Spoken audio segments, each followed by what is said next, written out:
Hi friends, it's Dana here. We were just on vacation and we went to a lovely animal sanctuary where there was a bird there named Rosita who liked men. So she would sit on Todd's arm like this and say, "I'm Rosita, I'm Rosita."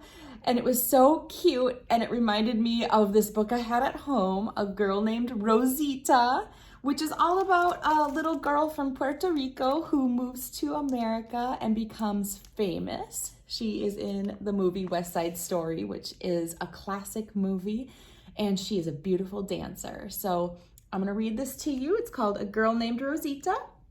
It's by Anika Aldame Denise and illustrated by Leo Espinosa. Here we go.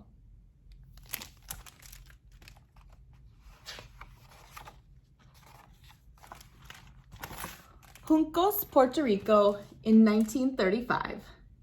In a tiny cottage tucked between El Yunque Peak and a wild, fragrant rainforest lives a girl with the rhythm of the rainforest in her feet and the sweetness of the sugarcane fields in her swishing skirts. A girl named Rosita Dolores Alverio, who loves to sing and dance for anyone who will watch her. Step, turn, snap, kick, swish, jump, twirl.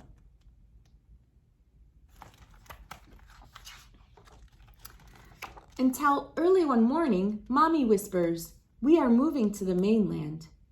"But why isn't Francisco coming?" asks Rosita. "He will come later," says Mommy. "I am taking you first because you are a big girl and you won't cry." So Rosita does not cry as she waves goodbye to her baby brother. In the dark, cramped cabins of the crowded passenger ship, Rosita is quiet and brave. After days of wobbly decks and stormy seas, a statue of a woman wearing a crown rises up to greet them. "Where are the trees and flowers?" asks Rosita. "They will be back in summer," Mommy explains. That night, Rosita dreams she is back in the tiny cottage with Francisco. When she wakes, she does the one thing Mommy thought she wouldn't. She cries.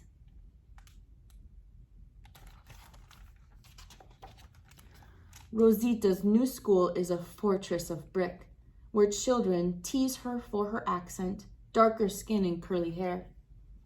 "Corre," she tells herself each day on her way home from school. "Run, so the bullies don't catch you." Out of the cold and away from the noise, she returns to a home that isn't home.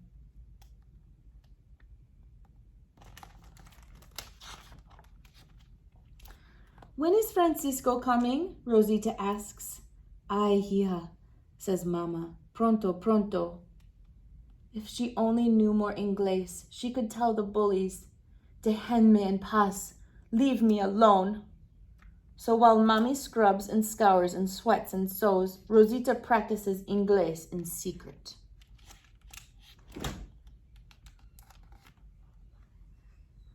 Is leaving behind her native Spanish like letting go of her native island and all the things she loves? Fields, flowers, Francisco?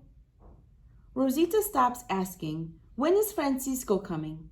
Her heart tells her he will stay in Juncos with Papi and Abuelo, and she will stay in America, where she must learn to speak Inglés.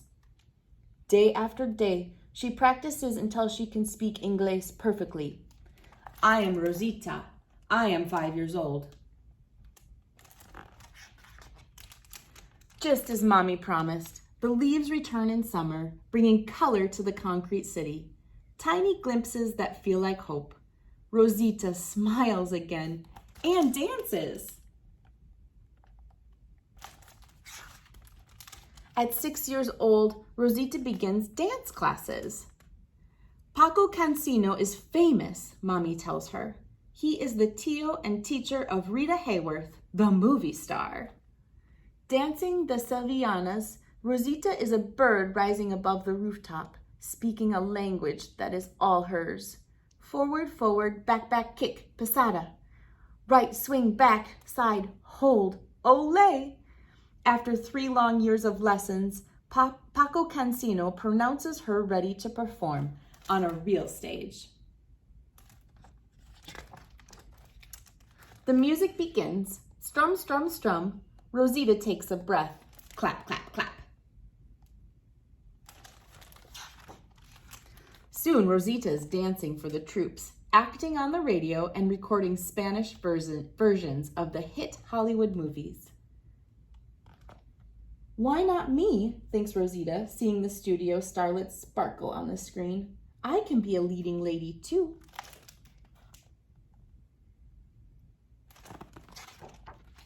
When Rosita is 16, Mommy marries Eddie Moreno,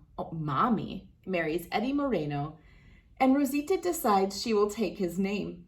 She chooses the last name Moreno, not because she loves Eddie like a father. Mostly he seems like a stranger, but because it's easier for American casting directors to pronounce. And Rosita is ready to be a star. Then a miracle happens. Louis B. Mayer, the head of MGM's film studios, wants to meet her. Her palms are sweating as she shakes the hand of the man who can change her life. Sign her, Mr. Mayer says with one look at Rosita. Rosita Dolores Alverio Moreno is on her way to Hollywood. In Hollywood, Rosita's name changes again.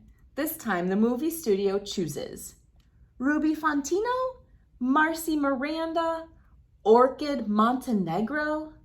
Please, she prays, anything but Orchid. I've got it, says the casting director. How about Rita, after Rita Hayworth? From that day forward, Rita Moreno she will be.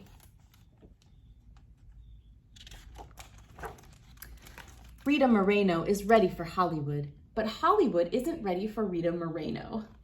Years after teaching herself to speak perfect English, she must fake an all-purpose accent to play maidens, slaves, and Spanish Spitfires, the only roles Hollywood will give to a Latina. Some days she wants to quit, but she's come too far to give up. One day she will play an authentic character who is bold, proud, and strong. In 1959, the newspapers announced that Hollywood is making West Side Story, the hit Broadway musical, into a movie. This part is everything Rita has been waiting for. She auditions for Anita, a proud Puerto Rican female lead. For a moment, she practices step, turn, snap, kick, swish, jump, twirl. When the test cameras roll, she is Rosita again, back in the concrete city. Corre, run, out of the schoolyard, past the bullies, in the streets. Tears, anger, fear, and scene. Jaws drop as Rita's emotional performance. Then, cue the music. Horns, strings, percussion, step, turn, snap, kick, swish, jump, twirl.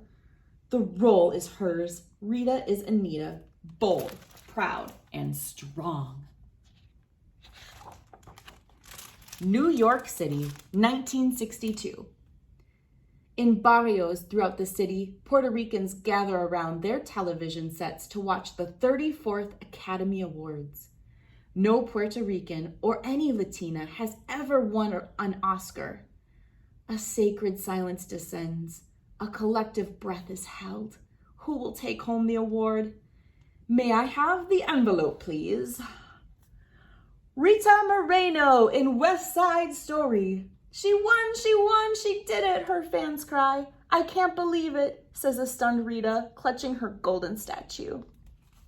With the pride of her people on her shoulders, Rosita Dolores Alverio from Juncos has made history.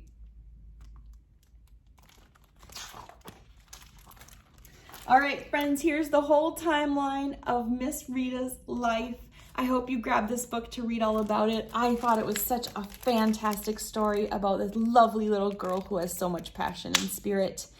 Thanks so much for reading with me, friends. Bye.